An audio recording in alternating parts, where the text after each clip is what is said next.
You are about to listen to another episode of That Sports Guys podcast, hosted by Craig Forrestall. Find Craig on Twitter at that_sports_guy. The That Sports Guys podcast is proudly featured by NFL Draft Diamonds, your draft coverage king. So sit back, relax, and enjoy some football talk. Hello and welcome to another episode of That Sports Guys podcast. I am Craig Forrestall. You might know me from Twitter as at that_sports_guy. And with us today is former Central Florida wide receiver Jacob Harris. Jacob, what's going on with you?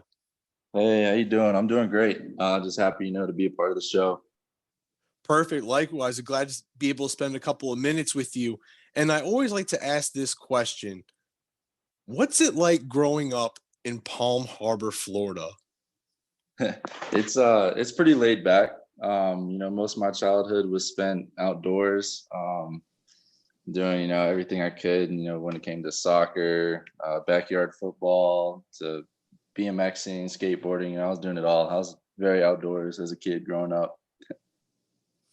And in there, you mentioned soccer. Jacob, you have a high-level soccer background as you were a Division I recruit for your skills on the soccer field. Can you talk about the type of soccer player you were growing up? Yeah, I was definitely dedicated to the sport growing up. I played soccer since I was about 6 years old, all the way up until I was about 18. And there was a lot of weekends, a lot of traveling, a lot of extra time in with trainers and different coaches, just working on the skill. I'd say soccer took up a big chunk of my childhood growing up. But I just loved, the competition and the ability to just compete and, get better at, a sport. And, soccer was something that, I loved playing as a kid growing up, loved the sport. And that's, that's the reason why I spent so much time on it. But, eventually that love turned into football, as we can see. But, football, soccer was great growing up. A lot of friendships, a lot of lessons learned through the sport growing up. And you didn't play very much football in high school. And the rumor I heard was one of your friends had to talk you into trying out for the football team. First part, is that true? And then the second part, what was high school football like for you? That is 100% true. I honestly didn't see any future in football growing up. My eyes were set on soccer. Been a soccer player growing up my whole life. And that was, I thought I was going to, grow up to be a professional soccer player. And then it came, senior year or going into senior year, my best friend, recognized, that I was just a pure athlete. And he convinced me, hey, come out and try out, summer workouts for a week. If you like it, great. If you don't, no big deal. Just quit, but at least try it. And I finally took his word for it. And immediately, just fell in love with the aspects of football and just the competitiveness, the grit of the game. Once I stepped into that world, it just kind of just opened my eyes and changed my views on sports and whatnot. So credit to my friend, his name's Wyatt Wilson. Credit to him, for getting me into this sport. And so given your limited football experience in high school, what was the recruiting process like for you, Jacob? Recruiting process was pretty limited. I was really under the radar coming out of high school. I didn't, have an opportunity to go to any camps, any of those college camps growing up. I had, 1 year of film in my senior year, so I was already behind the recruiting process. So as far as, schools reaching out, I had a couple D2 schools that reached out, and the only D1 opportunity I had was Western Kentucky as a preferred walk-on. So, that was being that my only D1, I didn't want to sell myself short. And since I was playing football, I believe, I had the ability, to take it to the heights. So I took that only Division I opportunity and went with it. And Central Florida has put the nation on notice the last few years with their on field performance, and more recently with your performance at the College Gridiron Showcase, and also what your UCF teammates have done at the Senior Bowl. Jacob, can you talk about the culture and work ethic of the UCF football program? Yeah, the culture, everyone coming from UCF almost kind of has a chip on their shoulder. That program recently has, been able to get, higher status recruits and whatnot coming through the building. But a lot of UCF is built on, guys coming in transferring. You got JUCO transfers, you got guys coming from different schools transferring, looking for another opportunity and a second chance to really showcase their talents, their abilities. And I think the culture was really built at UCF through that 2016, 2017 team. Thankfully, I was able to be a part of that 2017 group, but I feel like they really, built a strong culture through what it should be held to a certain standard in that building. And, I'm thankful that I was able to be a part of that team, those group of guys, to kind of show, what a championship mindset, championship team looks like and how it should feel like going in and out of that building every day.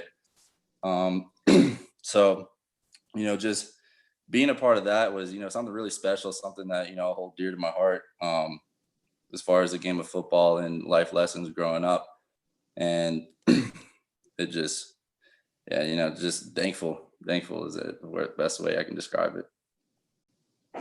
You're a big play threat as 6 of your 19 receptions in 2019 went for 40 or more yards, finishing the season with 448 yards, averaging 23.6 yards per reception.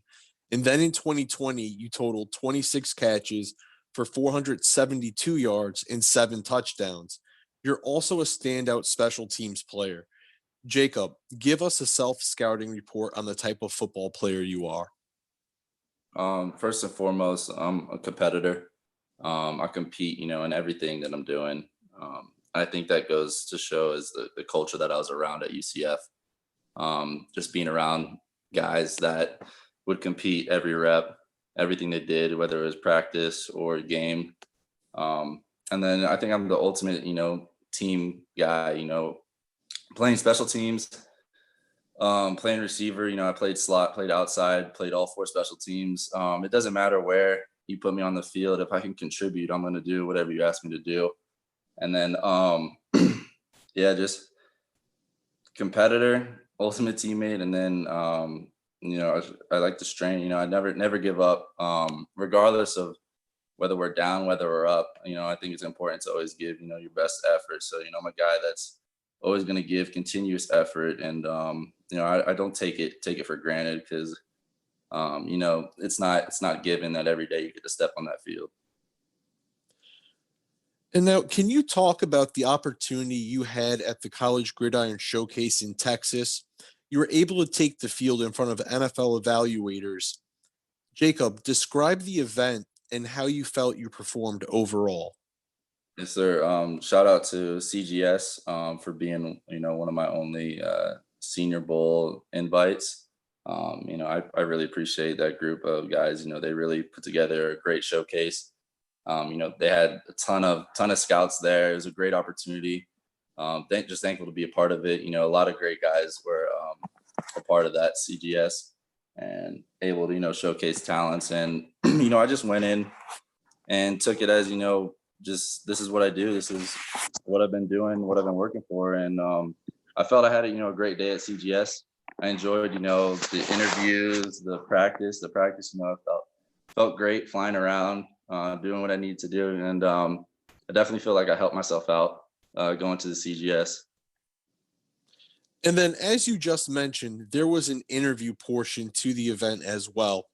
For people listening that don't know how team interviews work, can you talk about your experience from the event? And also, were those intense or laid back conversations? Sure. Most of the interviews were pretty similar to one another. Most of the teams want to know the same, background, same story that led me to where I am today. And then, so for the most part, the interviews were pretty laid back. From my perspective, as long as you're 100% and genuine, there's no reason for an interview to be what's the word I'm looking for? No reason for an interview to be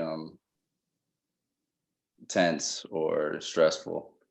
Um, but the interviews, yeah, they were great. I enjoyed the interview process a lot. It allowed me to, see what these teams are looking for, and at the same time, kind of reflect on myself and test my knowledge as well. Some of the teams test, my football knowledge, being that so new to the game, and then other teams, just really just asking, general questions. Like I said, just my path to where I'm at today. But I really enjoyed that process. It was really cool, and get to know the scouts and really being new to the whole process of the NFL draft. It's pretty exciting. So I was just trying to take it all in. And then let's move to your short-term and long-term football goals. Jacob, what are your short-term and long-term football goals? Short-term goals, of course, to be given the opportunity to step foot in an NFL building, and then obviously never sell myself short my whole life. So obviously that short-term goal is to make an active roster. And then long-term goal is win a Super Bowl. Regardless, it doesn't matter where I end up. Journey could be crazy. Knowing my journey to where I've gotten today so far, I'm up for any challenge, any opportunity. So, that's the reason why we play our sports, is to win. So, I want to get the opportunity, the chance for a long-term goal to, win at the highest level of the best competition in my sport, which would be the Super Bowl. So that's a long-term goal of mine for sure. How are you currently training for your NFL opportunity? Oh, right now I'm training over here in Landau Performance in Denver. Right now it's really just, honing in on, being explosive, being fast, just really preparing for those drills, the stuff that we're going to be analyzed on and tested on for pro day and whatnot. And just really, working on obviously the 40, all the drills, the vertical, getting my strength up, so I can bench well. And then obviously, I'm out here, I've got a mentor, Rod Smith, former Broncos wide receiver, who is helping me, elevate my game at the wide receiver position. He's a taller receiver. He's worked with guys, not only of my height, other guys like Brandon Marshall, who's also, 6'5", 6'6", taller guy. So he's really, just picking his brain as much as I can. And he's, really helping elevate my game as far as route running and, using a bigger body as my receiver and whatnot, and getting in and out of breaks. And now, Jacob, we've spent a good amount of time getting to know you as an athlete, but now I have a few questions set up to get to know you as a person. Are you ready to take those questions on? Yes, sir. Let's do it. All right. First question. If you could speak another language fluently, what would it be and why? That'd probably be French. Just because, growing up, I had a soccer teammate who was French, and their whole family spoke French as well as English, and I thought it was really cool. And my grandmother is actually French Canadian, even though it's not necessarily from France, but she spoke some French as well. So I got some words here and there just from her growing up, but I think it'd be a cool language to speak. And now, Jacob, I have to ask, everyone from Florida has a story about an encounter with a shark or a gator. What's yours? I don't really have too many encounters with, and nothing crazy with a shark or a gator. I've been shark fishing before. You see gators everywhere all the time, in lakes and ponds and whatnot. I guess one of the craziest things was there was this bridge that we used to jump off of. I believe it's the Fred Howard Bridge. We used to jump off it all the time. And one day we went to go jump off of it, and there's a bunch of people and like fishermen there, and and there was, I think, like two 8-foot, 9-foot bull sharks under the bridge, so we didn't jump that day. So I guess that's probably the craziest encounter I think I've had, or close encounter. And then, what's your dream car? Ooh, that's easy. Dream car has got to be a Camaro ZL1. If you were invisible for a day, what would you do? That's a good one. I don't know. I'd probably play a lot of pranks on people. That's probably, and no one can see you, think it's a ghost. I'd probably just play a bunch of pranks. And then the last question I have set up for you, Jacob. If your life was turned into a TV show, which actors or actresses would play you and your family members? Ooh, that's a good one. For me, I don't know who would play me. A tall actor. Let's say I'll say Will Ferrell can play me. I'm a big Will Ferrell fan. And then let's see, I got two sisters, mom. Yeah. We'll go with my one sister could be, Ruby Rose. And then my other sister, I'm terrible with actor and actresses' names. That's a good one. What's the what am I looking for? Let's say Scarlett Johansson could be my other sister. And then for my mom, who could play my mom? This is good. Oh, who was? You know what? Who played the mom in Step Brothers? I'm trying to think of her name.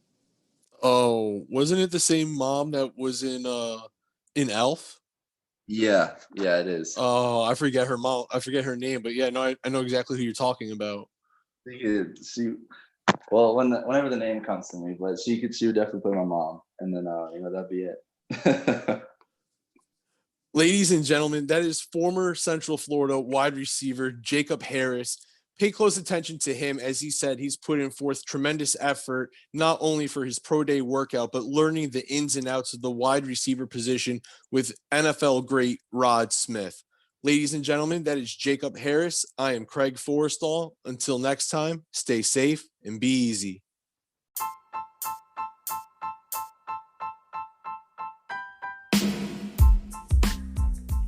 Hey everybody, Craig Forrestall. Thanks for tuning in and listening to another episode of That Sports Guys podcast. Make sure to follow me on Twitter at @that_sports_guy to catch all the latest updates and podcast episodes. Until next time, stay safe and be easy.